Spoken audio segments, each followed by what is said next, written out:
ਇਹ ਗੱਲ ਬੜੀ ਅਫਸੋਸ ਦੀ ਏ। ਸ਼ਹਬਾਜ਼ ਚੌਕ ਦੇ ਚਾਰਾਂ ਪਾਸੇ ਜਿੱਥੇ ਵੇਖੋ ਉਥੇ ਗੜੀਆਂ ਦੀ ਲੰਬੀ ਕਤਾਰੇ ਨਜ਼ਰ ਆਂਦੀਆਂ ਨੇ, ਹਾਰਨ ਦੀ ਆਵਾਜ਼ਾਂ ਨੇ ਤੇ ਲੋਕਾਂ ਦੀ ਬੇਬਸੀ ਕਰ ਦਿੱਤੀ ਏ।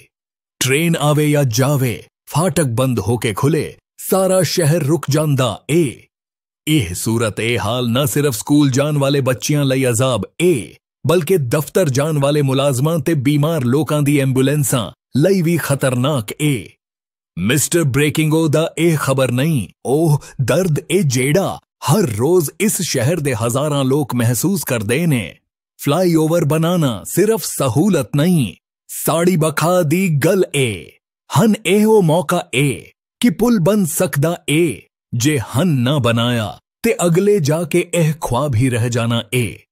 ਅਸੀਂ ਪੰਜਾਬ ਦੀ ਹੁਕੂਮਤ ਨੂੰ, ਝਿਲਾਈ ਇੰਤਜ਼ਾਮੀਆ ਨੂੰ ਤੇ ਹਰ ਉਹ ਸ਼ਖਸ ਨੂੰ ਜਿਸ ਦੇ ਕੋਲ ਅਖਤਿਆਰ ਏ, ਅਪੀਲ ਕਰਦੇ ਆਂ ਕਿ ਖੁਦਾਰਾ ਟੋਬਾ ਟੇਕ ਸਿੰਘ ਦੇ ਲੋਕਾਂ ਦੀ ਪੁਕਾਰ ਸੁਣੋ। ਓਵਰ ਬ੍ਰਿਜ ਦੀ ਮਨਜ਼ੂਰੀ ਕਰਵਾ ਦਿਓ।